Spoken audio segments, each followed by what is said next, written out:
3 de maio de 2003, cidade de Perm. Anya, de bom humor, estava indo para a discoteca. No ponto de trolebus, um rapaz alto e simpático se aproximou dela, se apresentou como Dima e sugeriu que se conhecessem. Começaram uma conversa agradável. O rapaz pareceu galante e educado para Anya e ela contou que estava indo ao centro cultural local para a discoteca, onde encontraria os amigos. Dima sugeriu que fossem juntos. Ele parou um táxi e avisou que primeiro precisava passar em casa rapidinho para pegar dinheiro. Depois, o casal se divertiu muito na boate, encontraram alguns amigos, conversaram e dançaram. Dima tentava cortejar Anya de forma galante, oferecia bebida sem hesitar, pedindo no bar. "Pede o que quiser, eu pago", dizia ele, mas a garota não bebia. Logo ela cansou de dançar e começou a se preparar para ir embora. Dima se ofereceu para conversar e acompanhar Anya até o táxi, e ela, confiante, foi com seu cavalheiro pela Alameda à noite. E então ele atacou. O rapaz apertou o pescoço da moça e a arrastou até a margem do rio. Lá ele a violentou. Mas ele não parou por aí e continuou torturando a moça como se tivesse despertado nele uma fúria selvagem e incansável. Ele ainda perguntou se eu tinha algo maior, algum escova grande, dessas que enrolam no cabelo, para enfiar no meu ânus. Eu disse que não tinha nada, só um frasco pequeno de perfume. Dmitri arrastou a garota até uma tampa de bueiro, obrigou-a a se despir completamente e descer lá para baixo. "Quero ver como você vai ficar lá embaixo." Em seguida, desceu atrás dela para abusar dela mais uma vez. O agressor fez questão de machucar e humilhar a garota de propósito. Ele tentou rasgar a boca da Anya com as mãos e depois percebeu uma passagem subterrânea, obrigando a garota a passar por ela.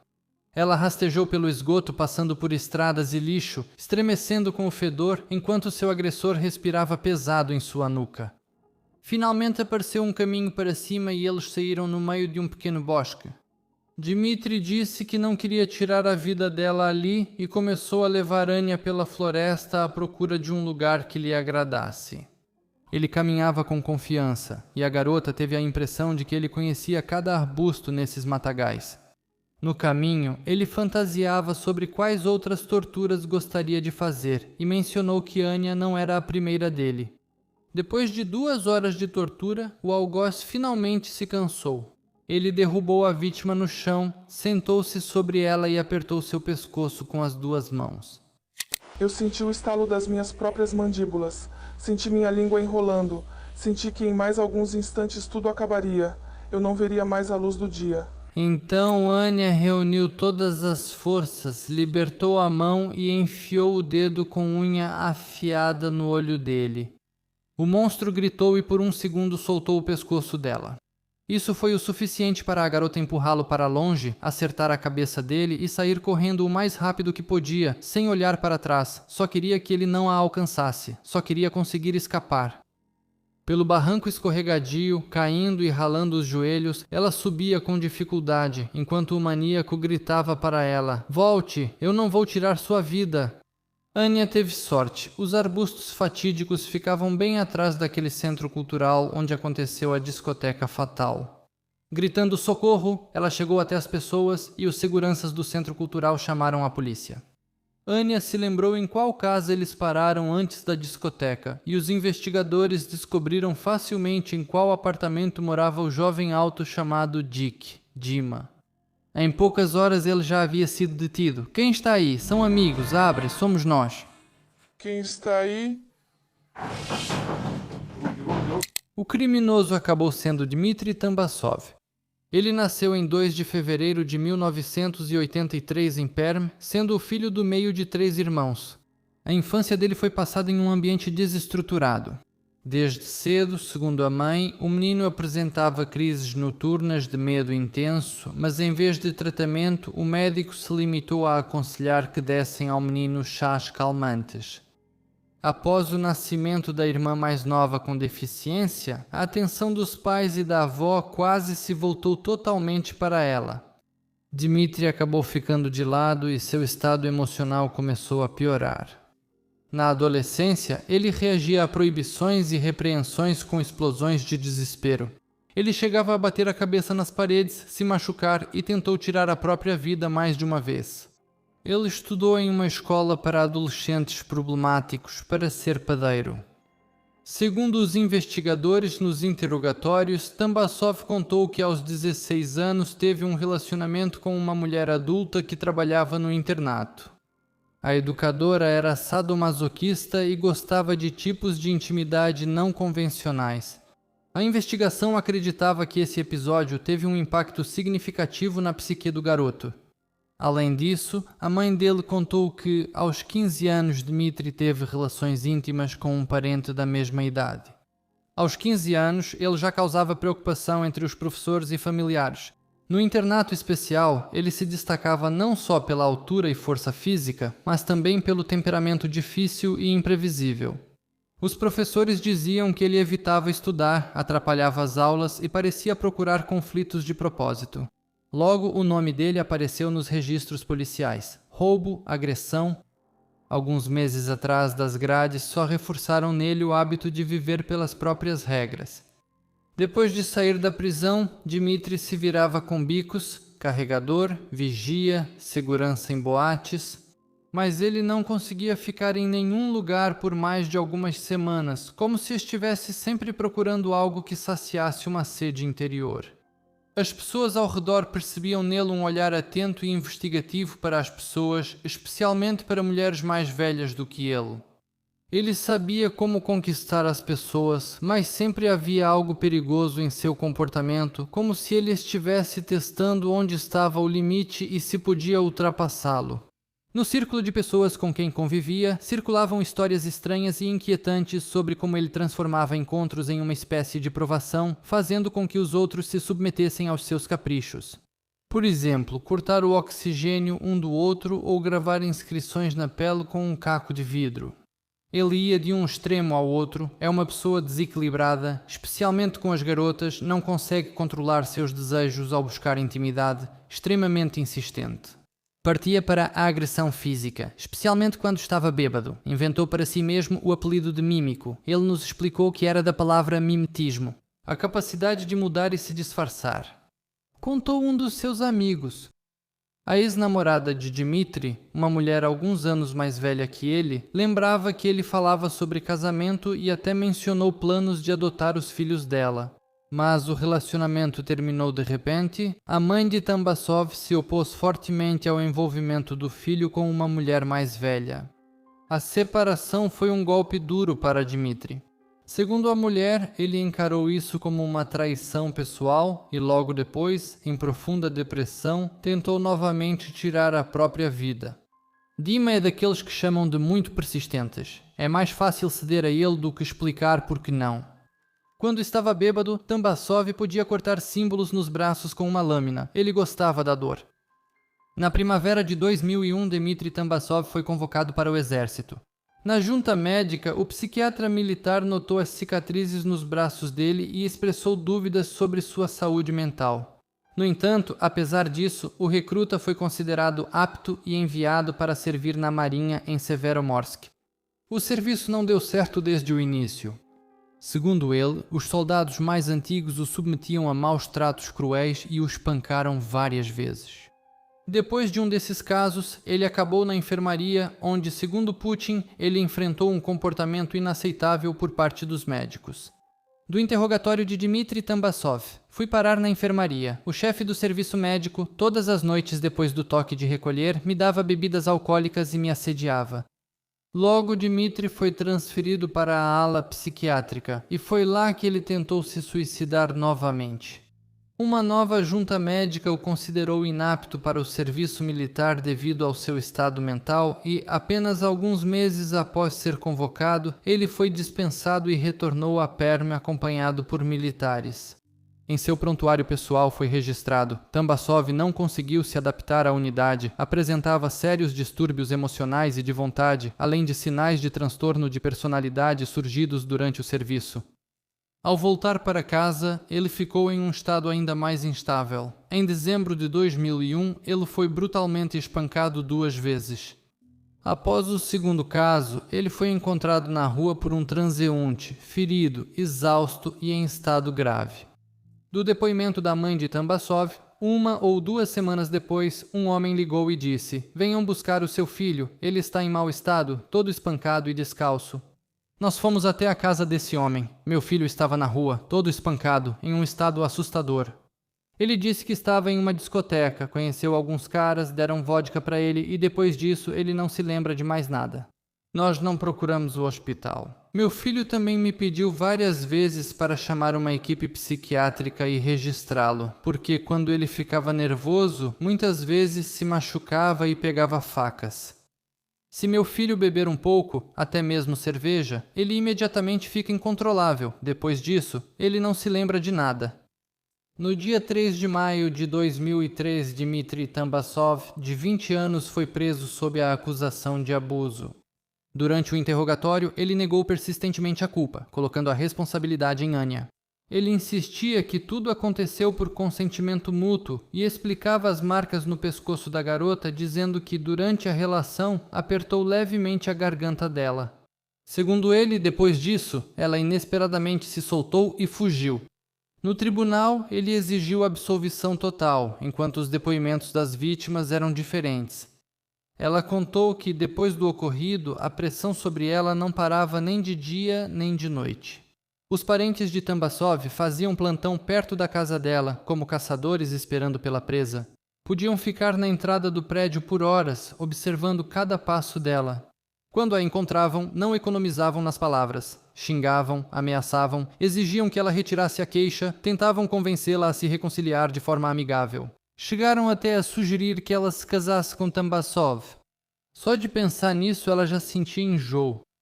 No tribunal, a mãe do acusado ouviu todos os detalhes das fantasias perversas do filho sobre enfiar objetos estranhos no ânus da moça e disse apenas: "Ah, o menino se permitiu um pouco demais." Para Anya, o tribunal se tornou um novo círculo do inferno. Onde quer que ela fosse, podia encontrar o olhar da mãe ou da avó do criminoso, sempre cheio de reprovação e pressão. A moça acordava de pesadelos à noite, tinha medo de sair de casa e desde então sempre tranca a porta com vários cadeados. A família de Tambasov a assediou durante toda a investigação e só no tribunal ela conseguiu falar sobre isso em voz alta.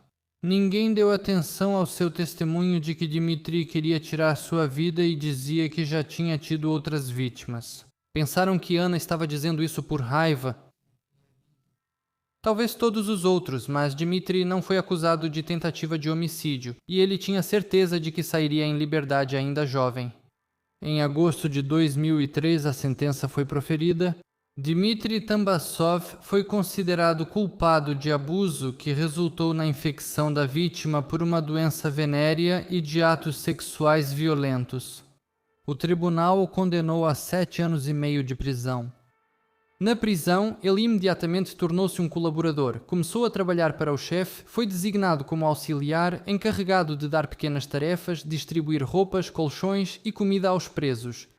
No ambiente prisional, essas pessoas são mal vistas e chamadas de capangas dos policiais, pois delatam companheiros de cela. Esse é o nível mais baixo dos colaboradores. Esses presos fazem o trabalho sujo para os carcereiros, mas em compensação podem usar seu pequeno poder para humilhar os companheiros de cela. A prestatividade ajudou Tambasov a ser transferido após 5 anos para uma colônia penal. Lá as condições são muito mais suaves e livres. Um lugar aconchegante, seu próprio quartinho, sua pequena rotina, seu pequeno mundo. Tambasov se preparava para a liberdade condicional. Os familiares apoiavam seu menino, enviavam pacotes e cartas regularmente. A vovó mandava para Dima com muito cuidado. Orações escritas eram levadas para a prisão, um amuleto na prisão, o Salmo 91. Em uma das cartas, ela lhe enviou um recorte de jornal com um artigo sobre o destino difícil do artista do povo Georgy Junov, que apesar das tristezas sobreviveu e se tornou uma pessoa respeitada. A avó escreveu: "Dima, nunca desanime, não perca o ânimo." Muitas garotas o ajudavam a não perder o ânimo onde quer que estivesse, apaixonadas pelo rapaz educado e galante por correspondência. Uma diz: "Te amo, compro tudo, vamos fugir." Outra: "Espere por mim, eu te amo." O que temos é sério, logo vou sair e nós vamos ter. Só que, por favor, se puder, me mande aquilo outro, entende? Tambasov já estava antecipando sua saída iminente em liberdade quando os agentes meticulosos decidiram fazer uma nova checagem antes da liberdade condicional. A questão é que, após a prisão pelo ataque à Anya, as impressões digitais de Tambasov foram coletadas pela primeira vez e os agentes decidiram verificar se essas digitais já haviam aparecido em crimes não resolvidos anteriormente. E uma correspondência foi encontrada no banco de dados na noite de 21 para 22 de novembro. O criminoso Romênia tirou a vida de Tatiana Nikitenko. Naquela época, esse caso assustou toda a cidade, pois o corpo foi encontrado bem no centro, perto do teatro de ópera e balé. Entre as evidências, havia um contraceptivo na embalagem e na embalagem uma impressão digital. Naquela época, essa digital não coincidiu com nenhuma das que estavam no banco de dados, e só em 2008 ficou claro que o criminoso já havia sido capturado. Investigadores foram à colônia penal onde Tambasov estava e mostraram as provas. Ele imediatamente concordou em cooperar e começou a confessar. Só que ele não se arrependia, apenas entendia que na situação dele, a única chance de um dia sair em liberdade era confessando. Continua.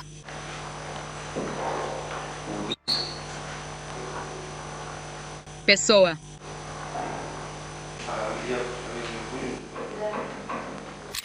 Tânia Nikitenko era formada pelo Instituto de Cultura. Ela trabalhava como diretora em um estúdio de teatro. No dia 24 de novembro, ela completaria 40 anos.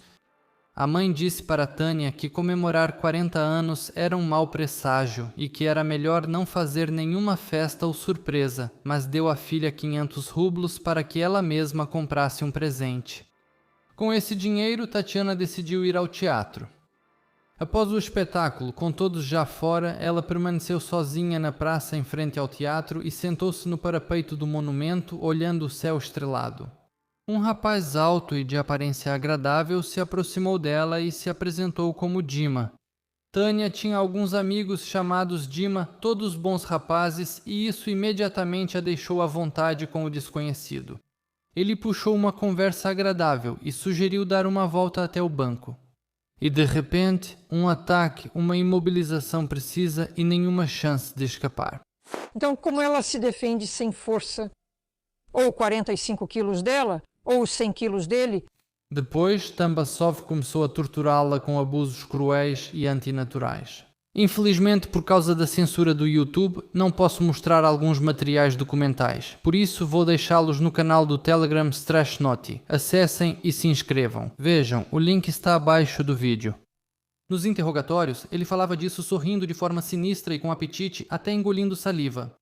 Discutir isso lhe dava um prazer evidente. Não, ele não conseguiu. Os interrogatórios se tornaram uma boa oportunidade para mergulhar em suas lembranças úmidas. Você se contorce nas mãos dele para que todos os seus músculos se contraiam e então ele terá seu breve prazer. E só? E te jogar no lixo. Talvez Tambasov quisesse apenas abusar de Tatiana. Nos interrogatórios, ele afirmou que tirou a vida dela por acidente. Apertou demais.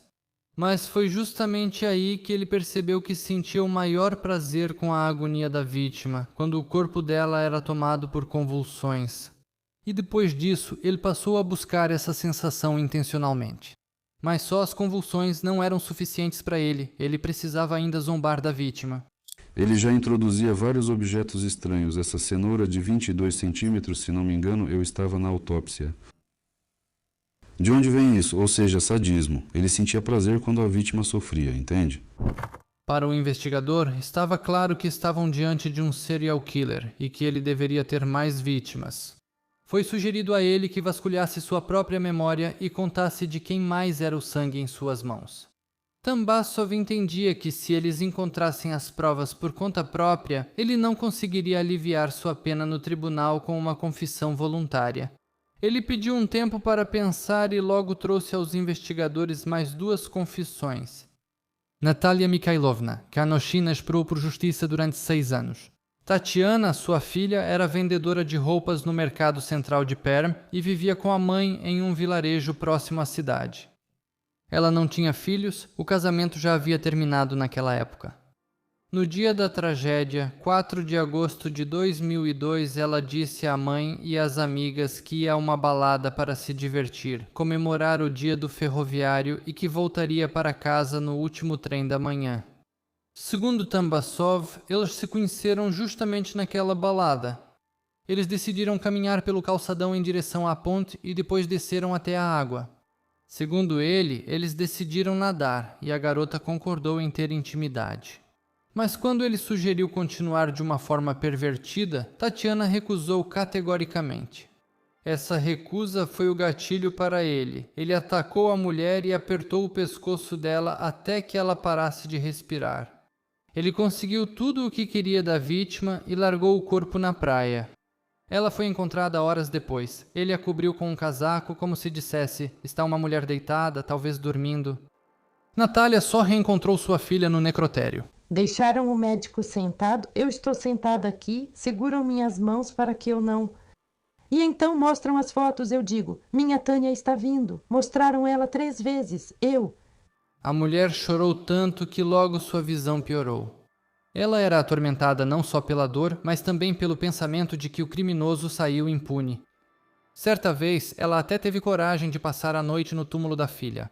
Ela esperava, segundo a crença popular, que Tânia aparecesse em seus sonhos e assim poderia perguntar à filha quem fez isso, mas encontraram a mulher e a expulsaram. Ela teve que esperar até que o criminoso confessasse por conta própria. Naqueles anos ainda não existia exame de DNA, não havia perícia de genética molecular. Sem o depoimento dele, era difícil provar que ele estava envolvido. Depois eu a virei de bruços, penetrei-a analmente, ela dizia que iria continuar. Ela começou a se virar, dizendo para eu parar. Em algum momento, segurei o pescoço dela com a mão direita e apertei como um cadeado. Tambasov se destacava pelo temperamento explosivo e pela imaginação. Mesmo na solitária, ele encontrava maneiras de chamar a atenção das mulheres.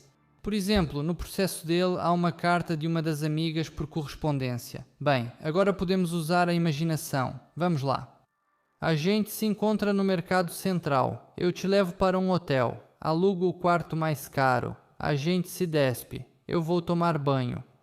Depois de 5 minutos, você se junta a mim e enrola meu cabelo molhado na sua mão.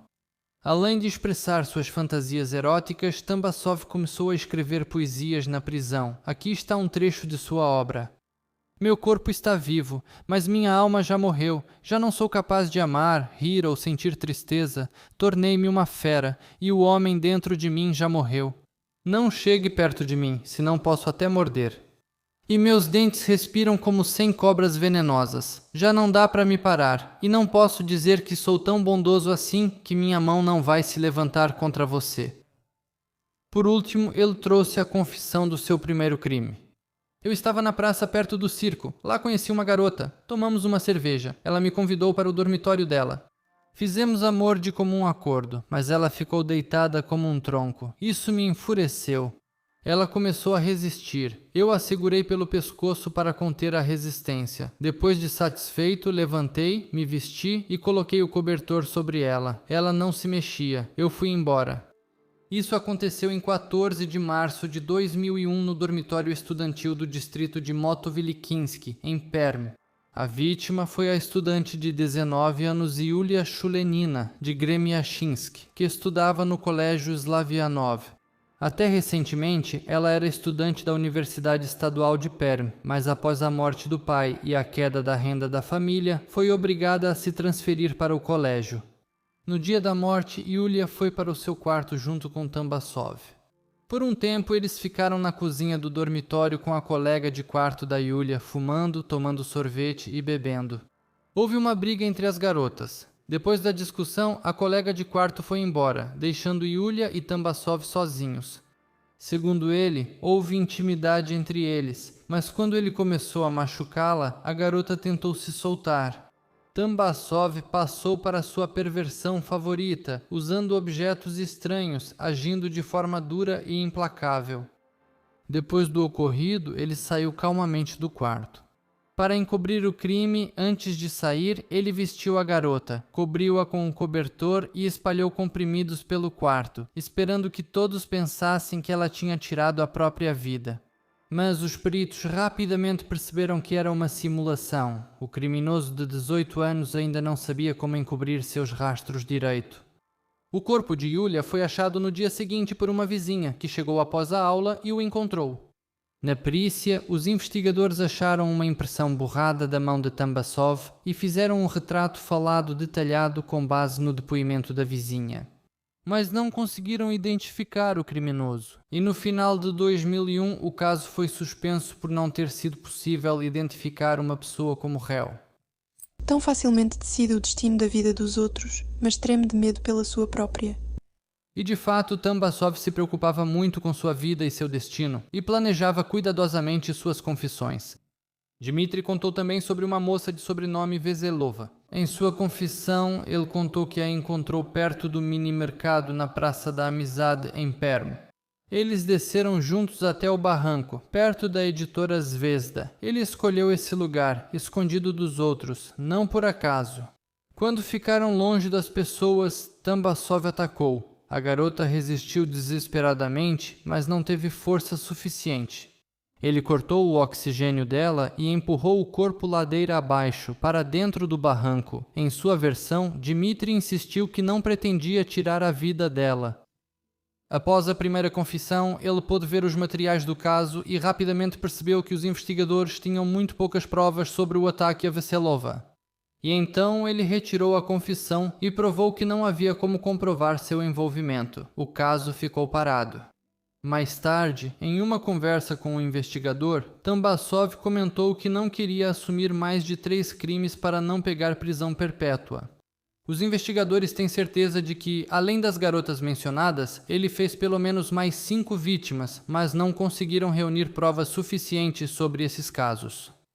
Tambasov demonstrou muito calculismo ao tentar escapar da responsabilidade. Para que tudo parecesse correto nos documentos, ele negava o óbvio. Ele insistia que teve relações íntimas com todas as garotas de forma consensual, que não tinha intenção de tirar a vida delas e que tudo aconteceu por acaso devido a práticas íntimas não convencionais. Isso dificultava a acusação e lhe dava chances de pegar uma pena menor.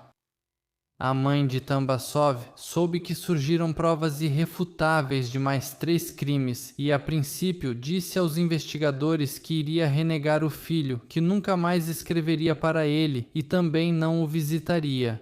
Mas logo mudou de posição. Passou a afirmar que ele não cometeu os crimes, que todas as garotas eram promíscuas e que todas as provas e confissões de seu filho eram armações de bandidos fardados. Tambasov passou muito tempo na perícia psiquiátrica de Durkina. Lá, ele contava que desde a infância admirava Chikatilo e convencia os peritos de que ele foi executado à toa e que pessoas tão únicas deveriam ser preservadas para a ciência. Na tentativa de impressionar os psiquiatras, ele às vezes se comportava de maneira muito estranha. Ele se considerava um gigante sexual, não tinha vergonha e exibia seus órgãos genitais até para médicos. Ele mostrava com prazer, essa é a diferença. As pessoas normalmente têm vergonha disso. Mas ele exibia com prazer e se gabava. Olhem só como eu sou, vejam o meu membro. O tribunal lhe deu 2 dias para se preparar para a última palavra. 3 mães esperavam ouvir pelo menos algumas palavras de arrependimento, alguma explicação para o que aconteceu para poderem lamentar em paz, mas receberam apenas zombaria. A palavra final é sua. Não recuse. Não tem uma última palavra? Não. Meritíssimo, a sessão de hoje está encerrada. Já encerramos a investigação judicial aqui. Em 30 de julho de 2009, Tambasov foi condenado à prisão perpétua. Ele não se arrependeu, seus crimes foram o auge da sua vida, os melhores momentos, e ninguém conseguiria convencê-lo de que precisava parar. Por isso ficou óbvio para todos que uma pessoa assim deveria ser isolada pelo resto da vida. Mas Dmitri não estava disposto a desistir tão facilmente. Processos e apelações trouxeram seus resultados. Em 2010, Tambasov enviou uma queixa ao Supremo Tribunal da Rússia e conseguiu o que queria. A prisão perpétua foi anulada. Nos documentos, ele reclamou que durante o julgamento, o promotor contou aos jurados sobre sua condenação anterior e isso, segundo ele, os colocou contra ele. Tambasov afirmava que o alarde na imprensa e o efeito da publicidade fizeram seu trabalho. As pessoas já o viam como criminoso de antemão. De modo geral, com base nos materiais apresentados, a personalidade de Dmitry Tambasov representa um caso psicológico complexo e destrutivo, no qual se entrelaçam traços de sádico, agressor sexual, manipulador e sociopata. Seu retrato psicológico pode ser descrito por meio de vários aspectos-chave. Em primeiro lugar, um profundo transtorno sádico. A principal força motriz do crime de Tambasov foi o sadismo. Ele sentia um intenso prazer sexual e psicológico ao causar dor, humilhação e exercer controle absoluto sobre a vítima. Suas ações não se limitavam ao abuso. Ele deliberadamente buscava prolongar a agonia, praticando torturas sofisticadas, uso de objetos estranhos, forçando a vítima a realizar atos humilhantes, privação de oxigênio, tudo isso demonstrando. Na verdade, ele mesmo afirmou nos interrogatórios que ficava excitado ao ver as convulsões e o aspecto da vítima morrendo. Suas fantasias e os cenários que ele realizou demonstram uma patologia sexual sádica bastante acentuada. Em segundo lugar, transtorno antissocial, sociopatia. Tambasov apresentava traços clássicos de um sociopata. Ele demonstrava total ausência de empatia e arrependimento. Durante o julgamento e a investigação, ele só pensava no próprio destino, planejou as confissões para evitar prisão perpétua e retirou quando percebeu falta de provas. Sua habilidade de manipulação se manifestava na criação da imagem de um cavalheiro galante para recrutar vítimas, na escrita de cartas da prisão para admiradoras apaixonadas e nas tentativas de impressionar os psiquiatras. Ele manipulava habilmente todos ao seu redor, inclusive família e colegas de cela. Em terceiro lugar, narcisismo patológico e mania de grandeza. Tambasov tinha uma autoestima exagerada e traços narcisistas. Ele admirava figuras como Chikatilo e, segundo relatos, se considerava um gigante sexual, demonstrando comportamento provocador até mesmo diante dos especialistas. Seus poemas, nos quais ele se descreve como uma fera cujo rosnado exala centenas de cobras venenosas, refletem sua autoimagem como uma figura poderosa e perigosa, e não como um criminoso arrependido. Em quarto lugar, uma esfera emocional e volitiva instável e uma tendência à automutilação. Distúrbios emocionais graves foram observados nele desde a infância. Medos noturnos, explosões, cabeçadas na parede, automutilação, tentativas de suicídio. Na idade adulta, ele continuou cortando os próprios braços e, quando estava bêbado, ficava completamente fora de controle.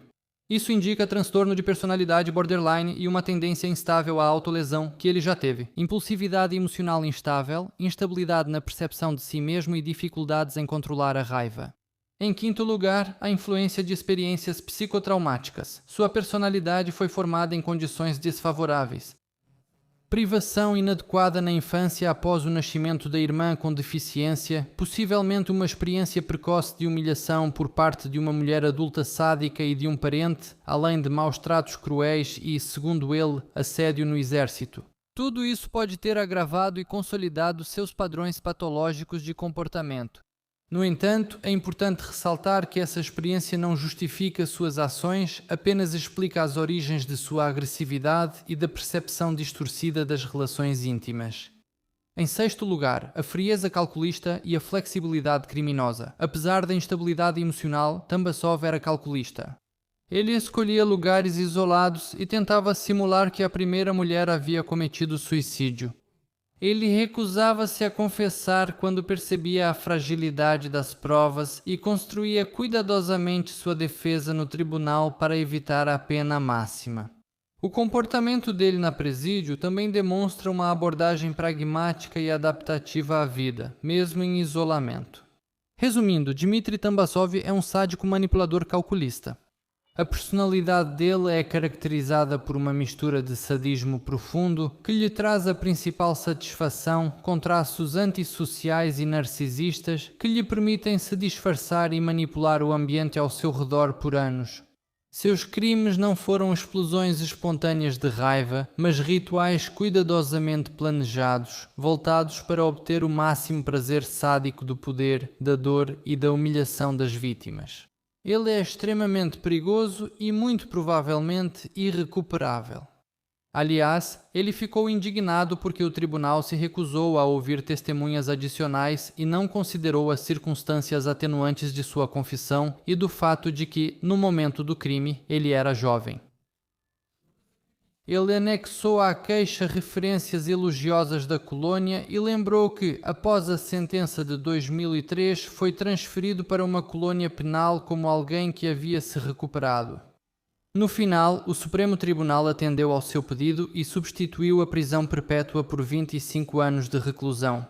Esse prazo é contado a partir do início da investigação, ou seja, desde 2003. Aqui está uma citação. Pela lei, na sentença é necessário indicar quais circunstâncias que influenciam o grau e o caráter do réu foram comprovadas durante o julgamento. A prisão perpétua só pode ser aplicada quando a necessidade de sua imposição é determinada por circunstâncias especialmente agravantes e pelo perigo excepcional para a sociedade. Na sentença, a decisão não foi justificada por tais circunstâncias. O tribunal ignorou as referências de Tambasov de quando foi transferido para a colônia penal devido ao seu bom comportamento e início de reabilitação. Também é infundado o argumento do tribunal de que Tambasov posteriormente cometeu um crime semelhante, pelo qual foi condenado, dá ao tribunal motivo para concluir que o réu tem uma inclinação social para cometer crimes. Isso é de natureza especulativa e não está de acordo com os artigos 61 e 63 do Código Penal da Federação Russa sobre a inadmissibilidade de considerar duas vezes as mesmas circunstâncias. Portanto, isso deve ser excluído da sentença. Após a sentença, Tambasov foi enviado para a colônia penal 12 no vilarejo de Shirokovsky, na região de Perm. A lei autoriza condenados por crimes especialmente graves a pedir liberdade condicional após cumprir 3/4 da pena. Em 2022, essa chance também apareceu para ele. E no verão, ele entrou com um pedido de abrandamento do regime, queria que o restante da pena fosse substituído por trabalhos forçados. Mas em outubro, o Tribunal Regional de Perm colocou um ponto final nessa ideia. A vida na colônia não o tornou obediente, a administração lhe dá avaliações negativas. Atrás das grades, ele se casou, mas nada se sabe publicamente sobre sua esposa. Ele só começou a trabalhar em 2020 e buscava trabalhos mais simples, cortador de pão, auxiliar de limpeza e marceneiro. Em 12 anos na colônia penal, 26 взысканий, 13 elogios, frequentemente era colocado na solitária. Ele era mantido sob vigilância especial por ser considerado propenso a fugas, suicídio, automutilação e, o que é especialmente preocupante, a crimes sexuais. Na primavera de 2024, circularam rumores de que ele, junto com outros detentos da colônia penal 12, assinou um contrato com o Ministério da Defesa e foi enviado para a linha de frente. Mas isso não foi confirmado oficialmente. O Ministério do Interior declarou que Tambasov ainda está cumprindo pena na colônia. Se nada mudar, sua libertação está prevista para o verão de 2028. E o que vocês acham dessa história? Escrevam comentários, deixem curtidas, descurtidas, compartilhem o vídeo e assistam a outros vídeos no canal. Eles são lançados, mesmo que vocês nem sempre recebam notificações sobre isso.